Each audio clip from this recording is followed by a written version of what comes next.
how do you remain fulfillment driven, opposed to results driven in a world that's so much about the latter? Yeah, well, you have to check in with yourself, right? I'll go back to this K2 example. I was like a little fury. Of course, this sounds so snotty, but it is what it is. I was furious at first that the whole incident happened with the avalanche and the person, all the injuries and the death and all that kind of stuff, because they were setting a new route that set like caused all of our expedition to be canceled and da da da da da. Yes, I feel horrible that it happened, all those things. But I'm like, I took all that time to train. I took all that money to get here. I took all that time away from my life to be able to do this. Now I have to come back. Like you have all these mixed emotions. Mm. And I said, no, my kids are watching. I need to remember that people are more important than peaks. And me going down and resetting and doing this again just shows them a way to navigate failure per se.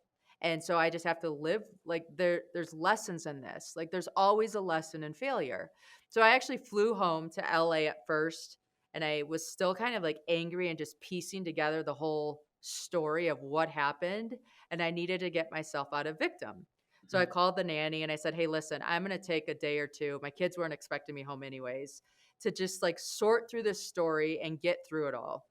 And so I like put these huge like poster boards up in this hotel room and post-it notes and I started writing like everything that I hated about the expedition down to like the scratchy toilet paper, right? I mean like everything. And then you start looking at it, you're like, "Okay, well these are ridiculous things. These are legit things. How could we do this different? What can I do better? What was I in control of? What was I not in control of?" And, so I kind of was piecing the story together. It came time to go back to K2. Like, okay, there's a reason why I failed. I need to know the reason. I need to know the reason. And it wasn't until a couple weeks before I was leaving that I realized, you know what? It's about impossible for Pakistani people to climb their own mountain.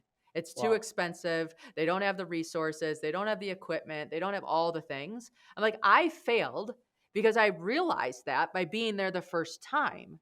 So when I go back the second time, I'm going to sponsor a Pakistani climber to summit the mountain so that they can see their own people on top of their own peak.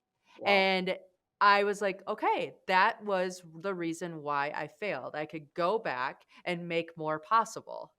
And I just feel these lessons show up in all different ways if you allow yourself to like process them, work through them, and then find a solution. And we all have that power, whether we're climbing mountains, building a business, creating a family, doing whatever every day.